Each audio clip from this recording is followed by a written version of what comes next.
It was worth more than gold, more than a mansion on the Amsterdam Canal. It was a flower, a simple tulip bulb. In the 1630s, this flower created an economic frenzy so wild it made millionaires overnight. And then, in a flash, it destroyed them. This isn't just a history lesson, it's a warning. A story about how human greed can turn beauty into a weapon of mass financial destruction. Welcome to the Finance Fable, where we unravel the most fascinating stories about money. Today, we journey back to the Dutch Golden Age to uncover the truth behind the first great financial bubble in history, the story of Tulip Mania, a tale that's more relevant today than you could ever imagine. Our story begins not in Holland, but far away in the mountains of Central Asia. For centuries, the tulip was a wild, humble flower. But by the 16th century, it had captivated the powerful Ottoman Empire in Turkey. Sultans cherished them, planting vast gardens that bloomed in a riot of color. The flower was a symbol of wealth and power, and soon that symbol would travel west. A botanist named Carolus Clusius brought the first tulip bulbs to the Netherlands in the late 1500s. The Dutch, enjoying a period of immense prosperity, fell in love instantly. This wasn't just gardening, it was a status competition. Having a rare tulip in your garden was like parking a luxury car in your driveway today. But one thing made these tulips truly special: a virus. A strange mosaic virus would infect some bulbs, breaking their solid colors. This created spectacular, flame-like patterns on the petals that were impossible to replicate. These broken bulbs were incredibly rare and became the ultimate prize.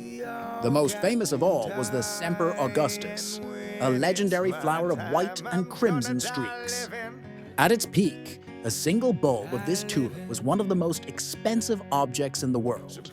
People started buying bulbs not to plant, but to sell for a higher price. Demand exploded. Prices for rare bulbs began to double, then triple, then multiply by 10.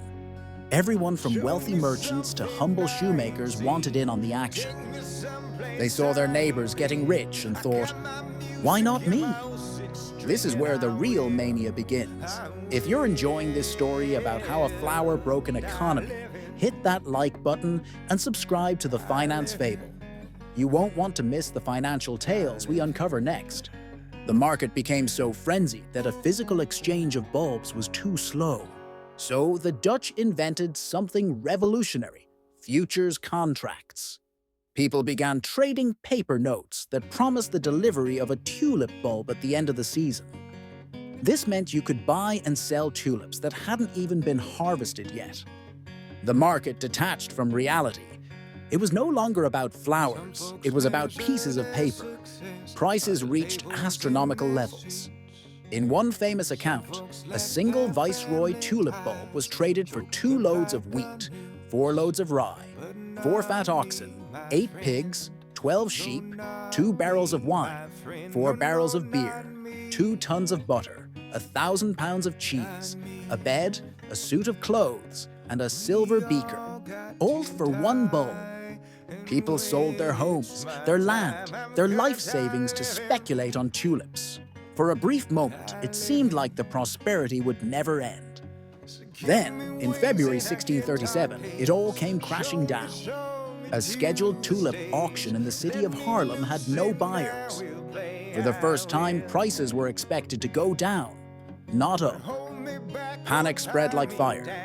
Everyone who owned a tulip contract tried to sell at once, but there was nobody left to buy. The price of tulips collapsed by over 90% in a matter of weeks. The paper contracts that were worth a fortune were now worthless. Bankruptcies swept across the country. Fortunes built on flowers vanished into thin air. The dream was over. The bubble had burst. So why did this happen? It was a perfect storm of human psychology. Greed, the fear of missing out, and the belief that This time, it's different. People weren't buying an asset, they were buying a fantasy. And when the fantasy died, so did the market. This story from 400 years ago is a chilling mirror for our own times. Think about the dot-com bubble of the 2000s, or the recent frenzies over cryptocurrencies and NFTs. The technology changes, but the human behavior is exactly the same. We see a rapid price increase. We hear stories of easy money, and we jump in, often without understanding what we're buying. Tulip Mania teaches us the ultimate lesson. The market is driven by stories. And when a story is too good to be true, it usually is. What do you think? Are we destined to repeat these bubbles forever? Let me know in the comments below. Thanks for watching the Finance Fable. If you want to understand the stories behind the money in your wallet, make sure you subscribe and hit the notification bell. Until next time, stay curious.